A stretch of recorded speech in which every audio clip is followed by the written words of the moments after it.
नमस्कार, स्वागत है आपका कबीर न्यूज में। मैं हूं जितेंद्र कमल। कल मुख्तार अंसारी की मौत हो जाती है। बताया जाता है कि उन्हें हार्ट अटैक हुआ है। परिजन कुछ और आरोप लगाते हैं प्रशासन पे। उनका कहना है कि जेल के अंदर उन्हें स्लो पॉइजन दिया जा रहा था, जिसकी वजह से उनकी डेथ हुई है, ऐसा उनके परिजनों का कहना है। लगभग 18 सालों से मुख्तार अंसारी जेल में बंद थे। 2017 में जब प्रदेश में योगी सरकार बनती है, तब सुप्रीम कोर्ट के माध्यम से इनका तबादला पंजाब से उत्तर प्रदेश की जेलों में कराया जाता है। मुख्तार अंसारी की मौत ने पूरे समाज को दो भागों में बांट दिया है। एक वो समाज है जो ये कह रहा है कि जब से योगी सरकार बनी है तब से गुंडे, बदमाश, कुख्यात अपराधियों को सजा मिल रही है।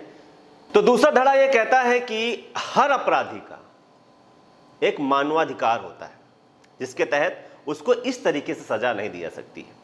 हालांकि सच्चाई क्या है, हम इसकी पुष्टि नहीं करते हैं।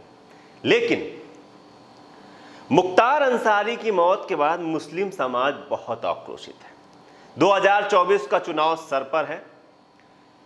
इंडिया, एनडीए और मायावती मतलब बीएसपी लगातार उत्तर प्रदेश में सक्रिय है।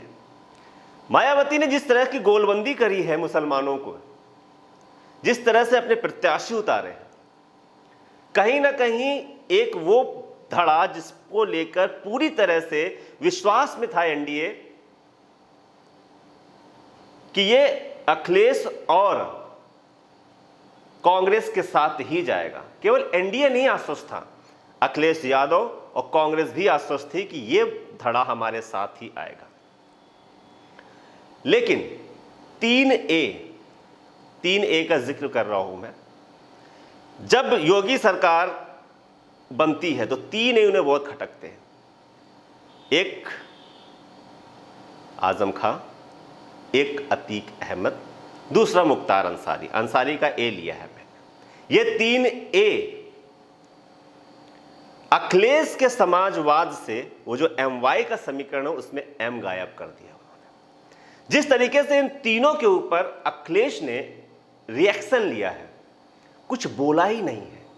मुसलमानों पे होने वाले अत्याचार में मुसलमान शब्द लेने से जिस तरह से अखिलेश डर रहे हैं, उसने MY समीकरण में M लगभग उत्तर प्रदेश में गायब कर दिया है। कल जब मुख्तार अंसारी की डेथ होती है, उसके बाद भी आज तक अखिलेश यादव ने मुख्तार अंसारी के लिए ना तो मुसलमान शब्द के लिए कुछ लिखा, ना कुछ बोला है।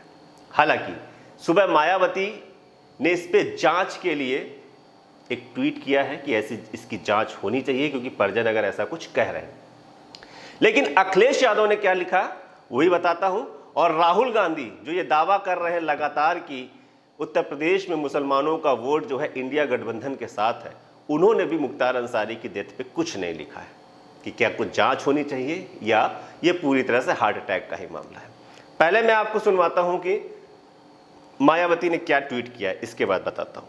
मायावती एक्स पे लिखती है कि मुख्तार अंसारी की जेल में ही मौत को लेकर उनके परिवार द्वारा जो लगातार आशंकाएं व गंभीर आरोप लगाए गए हैं, उनकी उच्च स्तरीय जांच जरूरी, ताकि उनकी मौत के सही तथ्य सामने आ सके। ऐसे में उनके परिवार का दुखी होना स्वाभाविक, कुदरत उन्हें इस दुख को सहन करने की शक्ति दे। मायावती ने देखो सीधा मुख्तार अंसारी का नाम लिया है। लेकिन वहीं अखिलेश यादव का ट्वीट क्या है, मैं आपको पढ़ के बताता हूं। अखिलेश यादव लिखते हैं कि हर हाल में और हर स्थान पर किसी के जीवन की रक्षा करना सरकार का सबसे पहला दायित्व और कर्तव्य होता है। सरकारों पर निम्नलिखित हालातों में से किसी भी हालात में किसी बंधक या कैदी की मृत्यु होना न्यायिक प्रक्रिया से लोगों का विश्वास उठा देगा। जिक्र किया उनने किसका, थाने में बंद रहने के दौरान, जेल के अंदर आपसी झगड़ों में, जेल के अंदर बीमार होने पर, न्यायालय ले जाते समय, अस्पताल ले जाते समय, अस्पताल के इलाज के दौरान, झूठी मुठभेड़ में झूठी आत्महत्या दिखाकर और किसी दुर्घटना में हताहत दिखाकर। ऐसी सभी संदिग्ध मामलों में सर्वोच्च न्यायालय के न्यायाधीशों की निगरानी में जांच होनी चाहिए। सरकार न्यायिक प्रक्रिया को दरकिनार कर जिस तरह से दूसरे रास्ते अपनाती है वो पूरी तरह से गैर कानूनी है। जो हुकूमत जिंदगी की हिफाजत न कर पाए उसे सत्ता में बने रहने का कोई हक नहीं है। ये अखिलेश है। राहुल गांधी ने तो खैर कोई ट्वीट ही नहीं किया। अखिलेश ने इशारों में बात करी है। ना तो मुख्तार अंसारी का उसमें नाम लिया है, कोई जिक्र नहीं किया है। अखिलेश जब से आजम से मिलके आए हैं, आजम ने भी नाराजगी समाजवादी पार्टी और अखिलेश के लिए दर्शाई है। इसके बाद अतीक अहमद पे भी उनका कोई खास स्टैंड नहीं था। आजम खान के लिए भी बोला जाता है कि बहुत बड़ा स्टैंड अगर अखिलेश यादव ने लिया होता तो आज उनकी ये स्थिति ना होती।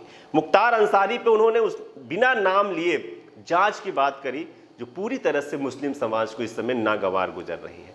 इससे पहले आपको याद होगा दिल्ली में जब केस होता है नमाज पढ़ते समय, जब एक पुलिस अफसर नमाजियों पर लात बरसा रहा होता है, उस समय भी प्रार्थनाओं पे पहरा अच्छा नहीं लिखे थे, वहां भी मुसलमान शब्द से इन्होंने परहेज किया था।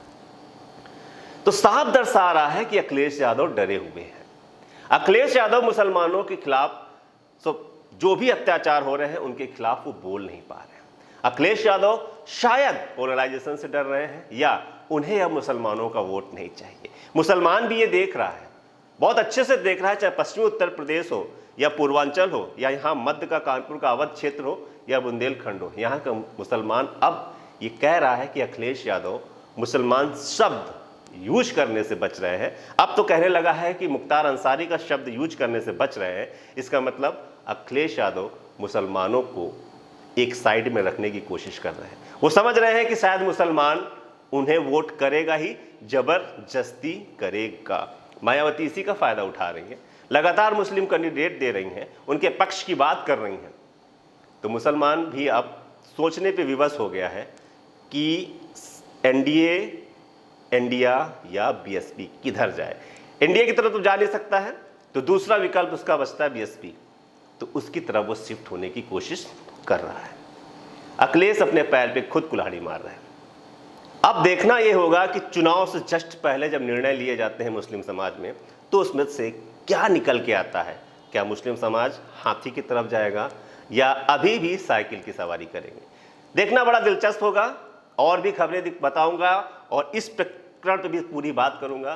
तब तक बने रहे कबीर न्यूज़ के साथ। नमस्कार।